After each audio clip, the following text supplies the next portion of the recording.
Today we will be reacting to an expedited Buy Me a Coffee request. This one is brought to us by Michael S. How you doing, Michael? Thank you very, very much for suggesting this because what he requested is more Deep Purple. The song is called Guilt Trippin'. And I say thank you because I was wondering, I was curious to know when was the last time I reacted to Deep Purple, and it's been months.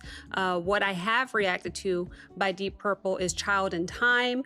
That was around the beginning of the year, and Highway Star. Okay, so this is our third reaction to Deep Purple, and I'm very excited because I just realized that this is a new song, which definitely took me by surprise. I wasn't aware that this came out 3 days ago. So I'm very, very excited to dive right in. It's got 293,000 views. Now, all that being said, I have pulled up the lyrics here to see what this song is about. We will be interpreting as we go. We'll listen to this song once together. I will pause twice to give you my thoughts and commentary. But other than that, I am ready to dive right in. So without further ado, welcome back to Abigail Reacts. View discretion is advised. Levels of hype, chaos, and good vibes may exceed normal limits. Thank you for your cooperation, and enjoy the show. We going straight in.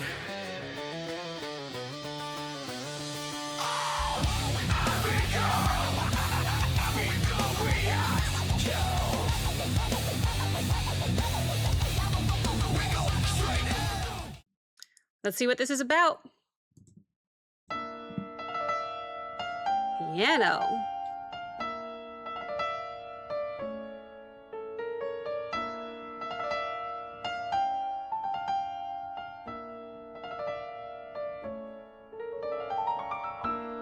Wow.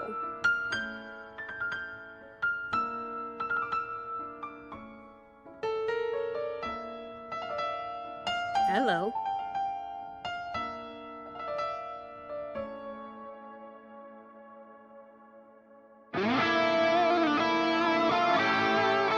No way.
I gotta stop it there. We went through so many lyrics. Oh my gosh. Okay, so when I do these reactions, I do try to focus on 3 aspects of reacting, and that is the lyricism, which my eyes have been glued to the lyricism, to the lyrics so far. Also the visuals, as well as my favorite, the instrumentation. What am I hearing? What's going on? What an introduction to this song. The way they slowly introduced more and more things to build was really, really cool. But we got lyric-wise, we got up to verse 2. So let's get through it because there's a lot. The intro said I had a 250,000 of the most fabulous years. Took most of my life for me to find the right gear. Okay, is that an exaggerated sense of time? Like the narrator is speaking from a cosmic point of view? It felt playful to me, not literal. I don't know. Took most of my life to find the right gear. I kind of, underneath all that, I kind of hear a little bit of regret too. Whoever is speaking has been around long enough to see a lot happen. And now they're looking back like, well, we finally got moving, and then everything went sideways. Verse 1, now we're celebrating to a sudden halt. We got terminal velocity and it's all my fault. And now we're celebrating to a sudden halt. We got terminal velocity and it's all my fault. Okay, well, things are moving fast, it sounds like, maybe too fast. And now there's no easy way to stop it. The term terminal velocity gives me the image of something falling at full speed. Emotionally, it's funny, but it's dark as well, isn't it? It's like someone is joking while admitting the whole thing has gone completely off the rails. And it's all my fault. Oh, this is going to be an interesting one to interpret. The chorus says, "Oh, dearie me, I'm guilt tripping in on the, I'm sorry, I'm tripping, I'm sorry, I'm guilt tripping in the outside lane." Okay. Took me 12 times to read that. But kind of leaning into some sarcasm, into some sarcastic guilt. The narrator's acting almost like casually apologetic, but the scale of what they're apologizing for seems massive to me anyway. Outside lane kind of makes it feel like they're still speeding along while carrying this guilt, unable or unwilling to fully stop and fix the damage. I don't know what's going on right now. Let's keep going because we did go to verse 2, and this is where we'll stop. I did what I could find. I tried to slam on the brakes. Did you? I can't find the strength. Didn't have what it takes. He sounds more helpless because now they're saying they tried to stop the disaster, or at least they claim they did. I'm not sure. But it wasn't enough. There's a mix of confession, a little bit of excuse making. Like, I know this went badly, but I wasn't strong enough to prevent it. I have a mixed feelings. I have a mixed combination of feelings here. All right. That is where we stopped lyrically. Sorry about that. It's just a lot to try to digest. I'm trying to put this together, but this is a more challenging interpretation, if you ask me.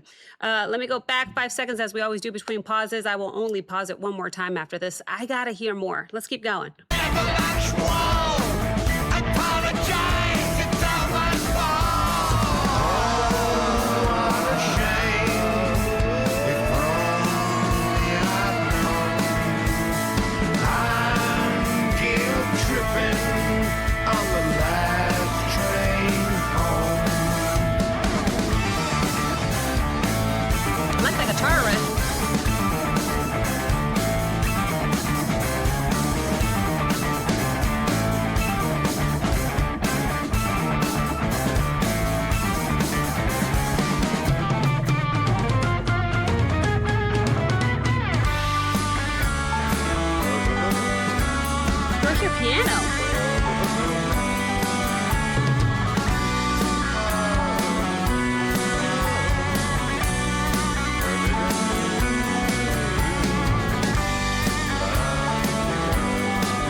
Hold on. My goodness, there is a piano solo followed by a guitar solo.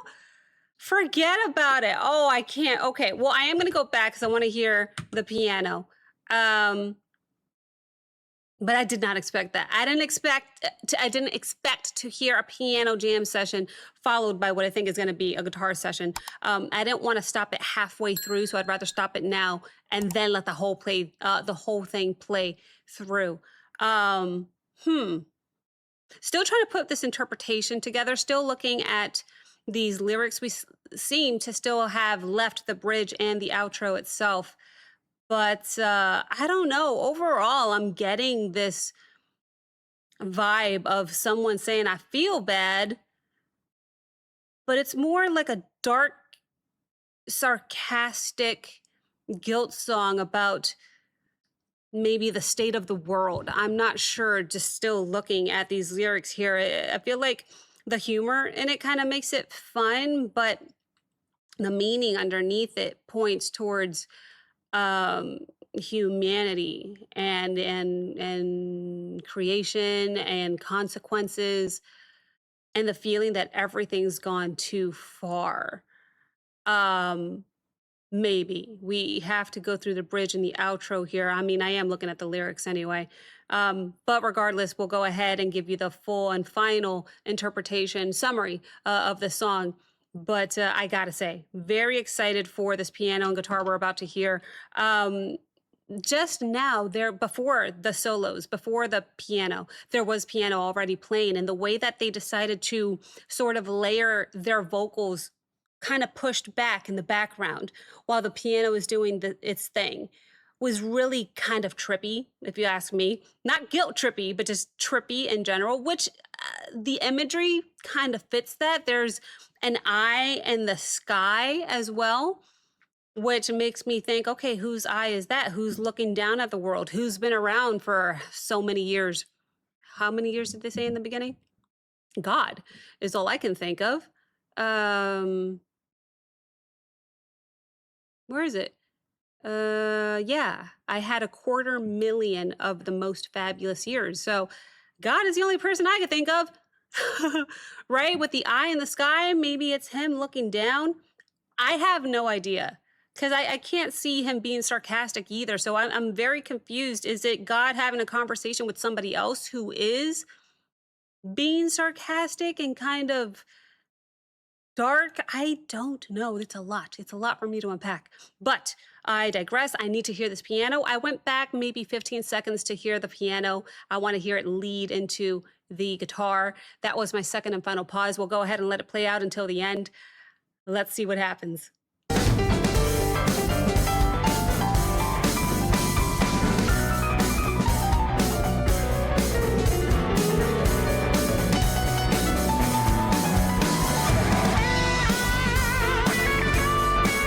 Piano's still going.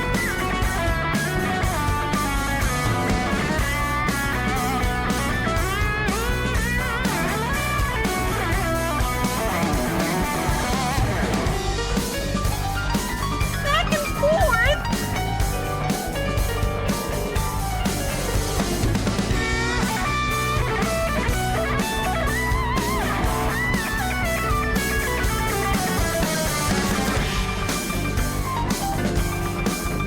Woo!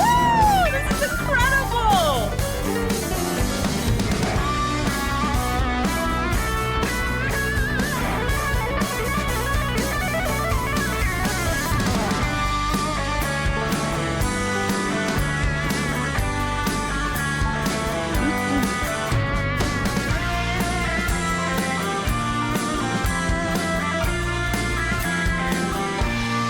Hear the bass?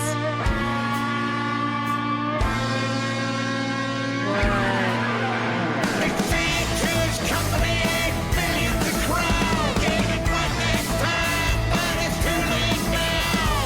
All those locals, they with the war, you never What is this layering of vocals? saw that fall.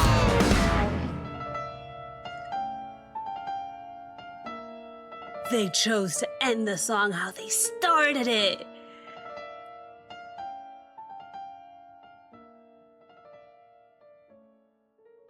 Okay. Okay. All right. That was something different. Okay. I will say I have to finish interpreting this song, and I think my lights are going to turn off because they are set to auto off at a certain time, and I'm past my time I'm normally reacting. So if they turn off, I'll turn them back on. The bridge. They say two's company and 8 billion's a crowd.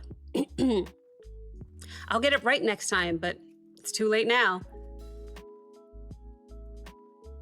So this is where the song's like bigger picture really seems to show up, right? It sounds like commentary on humanity, maybe overpopulation, and the mess that people have made in the world. The next timeline is kind of funny, in a bleak kind of way, though, because there may not be a next time. It's that, I don't know, it's that kind of mix of the feelings that I mentioned earlier with human, with with darkness, and the humor, and it's just this combination. It's very contradictory, and yet it fits what they're trying to say, I think. The outro, all those locusts, famine, and war, you never slept at night. It's all my fault. Oh, locust, famine? Oh. So that ending threw out big biblical and global disaster imagery, right? The famine, the war, the sleepless anxiety, the blame. The narrator is taking responsibility for everything, but in such an over-the-top way that it kind of feels satirical. It's guilt on a massive scale. Personal guilt, kind of blown up into the world. I don't know, like this ending guilt. Okay, let me see if I can try and put this into a final summary while I still have the lyrics put up here. Guilt Trippin' is a darkly funny, Deep Purple song about blame, regrets, and the world kind of spinning out of control. This song uses huge, almost cosmic imagery to make the guilt feel both ridiculous and serious. Strange combination. But it's like someone is sort of joking while watching everything fall apart. I think that's the summary. I think. I still have a theory of it being God, but I feel like somebody else is in the picture, but I'm just not sure who he's speaking to or who it is. So I'll just leave that part of the final interpretation out. Regardless, that was the lyricism. The visuals were all kind of trippy, weren't they? Not guilt, just trippy in general. And then the eye in the sky is really what helped me put my interpretation together with God. But then, of course, towards the end with the biblical imagery. The instrumentation, which is my favorite part. This song had an amazing blend of the electric guitars and piano. I love it so much. I love piano so much. So the moment that they started the song with this beautiful piano, and then the way that they slowly introduced, I forgot, it was drums, and then the guitars came in. It was such a cool introduction to the song. And then the way that they ended it, how they started it with the same piano was cool. If you were to ask me what was my favorite part of this song, no doubt. What do you guys think? It was the piano solo. It was the whole, I guess solo means by yourself. It was the part where the piano and the electric guitar were going back and forth. Because the first time I paused, after the piano did its first thing and then went into the guitar, I'm like, oh, no, wait. I need to stop now because I don't want to stop it halfway through the guitar solo is what I thought. I had no idea that it would do this back and forth kind of action between two of my favorite instruments. Are you kidding me? I absolutely loved how well balanced it felt. You would think, massive electric guitar that you would outdo or hear the piano. No. It was so well balanced, and the way that they went back and forth was absolutely my favorite part of this song. What a track. And this just came out 3 days ago. Incredible. incredible. I absolutely loved it. Now, my interpretation, it's still kind of brewing in my head, and I probably have to listen to it a few times. I would love your interpretations of the song. What do you guys think the message is? But I also would love to know, what is your favorite part of the song? You know, mine, that back and forth was epic. Absolutely 10 out of 10. No doubt my favorite part. So thank you so very, very much to Michael S. for an incredible request. Thank you guys so very much for watching. If you enjoyed this reaction, please like, comment, subscribe. Don't forget to check out the Patreon link as well as the Discord link in the description below. And I will see you next time. Bye.